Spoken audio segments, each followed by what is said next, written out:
Hello student. मैं मनोज मौर्य हूँ और आप पढ़ रहे हैं कक्षा 8 विज्ञान पार्ट 2 मानव निर्मित वस्तु में। आज का टॉपिक है प्लास्टिक। पहला पार्ट आपने पढ़ लिया है, ये दूसरा पार्ट है इस चैप्टर का। प्लास्टिक क्या है? रासायनिक रूप में असंतृप्त हाइड्रोकार्बनों जैसे एथिलीन, एसिटिलीन आदि के उच्च अणुभार के बहुलक प्लास्टिक पदार्थ होते हैं। प्लास्टिक पदार्थों के उदाहरण हैं बैकेलाइट, नायलॉन, पॉलीथीन, टेफ्लॉन। देखिए यहाँ पे टेफ्लॉन लिखा है, इसको हम सही कर देते हैं तुरंत। ऐसे क्लिक करेंगे और ये इसको टेफ्लॉन बना देते हैं।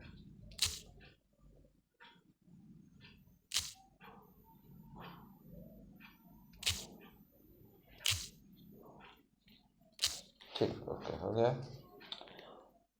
पॉलीवाइलेंट क्लोराइड जिसको पीवीसी कहते हैं, इसके पाइप वगैरह बनते हैं।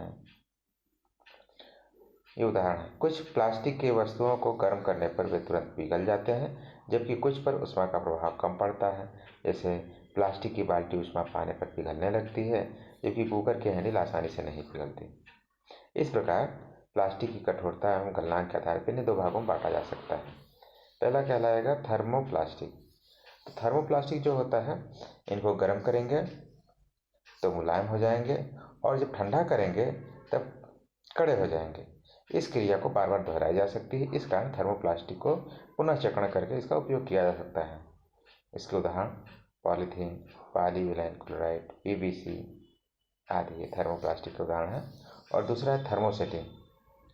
तो ये प्लास्टिक गर्म करने पर मुलायम हो जाते हैं, ठंडा करने पर कठोर और खुरदरे हो जाते हैं। इन इनको फिर से गर्म करके मुलायम नहीं कर सकते हैं। उदाहरण इसका बैकेलाइट एक थर्मोसेटिंग प्लास्टिक है और थर्मोसेटिंग प्लास्टिक का दोबारा उपयोग नहीं कर सकते हैं, अर्थात इनका पुनर्चक्रण संभव नहीं है। स्वास्थ्य के क्षेत्र में प्लास्टिक का उपयोग जैसे दवा की गोलियां, टिकियों को पैक करने में, घावों को सीने हेतु सिरिंज, चिकित्सकों के दस्ताने, विविध प्रकार के चिकित्सीय यंत्र, ये सब चिकित्सीय क्षेत्र में प्लास्टिक के उपयोग हैं। माइक्रोवेव में भोजन पकाने हेतु विशेष प्रकार के प्लास्टिक पात्र का उपयोग किया जाता है।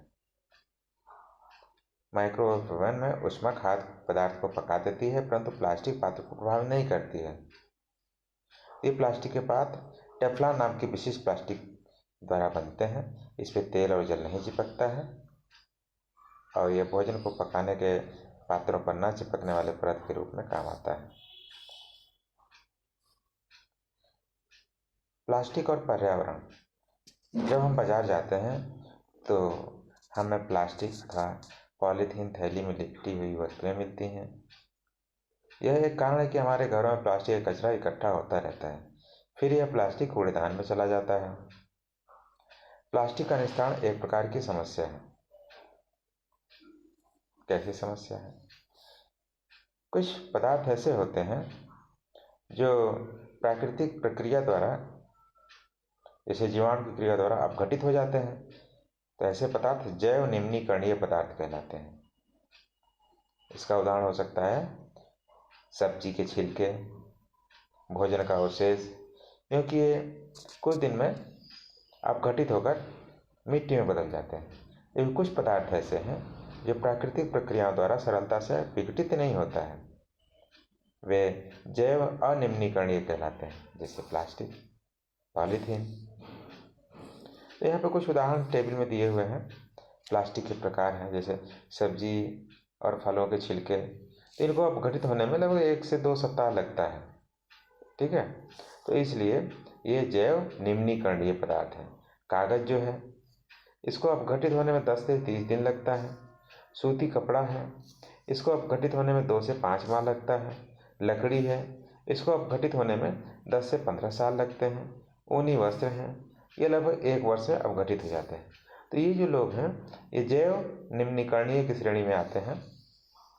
टिन, एल्युमिनियम और धातु के डिब्बे हैं, ये 100 से 500 वर्ष लगते हैं। और प्लास्टिक की थैलियाँ हैं, इनको कई साल लग जाते हैं। इसलिए ये दोनों जो हैं कैसे हैं, जैव अनिम्नीकरणीय पदार्थ होते हैं। अब बात करें प्लास्टिक की उपयोगिता की, तो पहले प्लास्टिक का टाइप है पॉलीथीन। ये इथीन का पॉलीमर होता है और इसका उपयोग थैलियाँ, न टूटने वाली बोतल, पाइप, बाल्टी बनाने में होता है। दूसरा टाइप है एक्रिलिक। इसका उपयोग कार एवं ट्रकों की खिड़कियों को बनाने में करते हैं। तीसरा है पॉलीप्रोपिलीन। ये प्रोपिलीन का पॉलीमर है। इसका उपयोग रस्सी, रेसे, मजबूत पाइप बनाने में। और अगला है स्टाइरोन, जिसका दूसरा नाम थर्माकोल भी है। इसका उपयोग पैकिंग में, संचायक सेल के केस बनाने में, खिलौने बनाने में। अगला है मेलामाइन। इसका उपयोग बर्तन बनाने में करते हैं। बैकेलाइट बिजली के प्लग, स्विच तथा कंघी, पेन, हत्थे बनाने में करते हैं। टेफ्लॉन, टेफ्लॉन जो होता है टेट्राफ्लोरोएथिलीन का पॉलीमर है और इसे गलनांक ऊंचा होता है और यह अज्वलनशील है। इसलिए इसका उपयोग नॉन स्टिक बर्तन पर उष्मा प्रतिरोधी परत चढ़ाने में किया जाता है। चेतावनी है, प्लास्टिक हमारे लिए बहुत उपयोगी है, किंतु इसका दुरुपयोग बहुत हानिकारक सिद्ध हो रहा है। पॉलीथीन जलाने पर इसका धुआं वायुमंडल में फैलकर पर्यावरण को प्रदूषित कर रहा है। पॉलीथीन की थैलियों में बची हुई खाद्य सामग्री प्रायः खुले स्थानों पर फेंक दी जाती हैं। जानवर इन्हें खाकर बीमार हो रहे हैं। प्लास्टिक पर पानी का कोई प्रभाव नहीं पड़ता, अतः यह सलगड़ कर नष्ट नहीं हो पाती है। ये उपयोग की गई प्लास्टिक, पॉलीथीन की थैलियाँ आदि को यत्र तत्र फेंकने पर सीवर लाइन, नलियों में फंसकर पानी के प्रवाह को रोक देते हैं और पानी एक स्थान पर फैलकर पर्यावरण को दूषित करता है।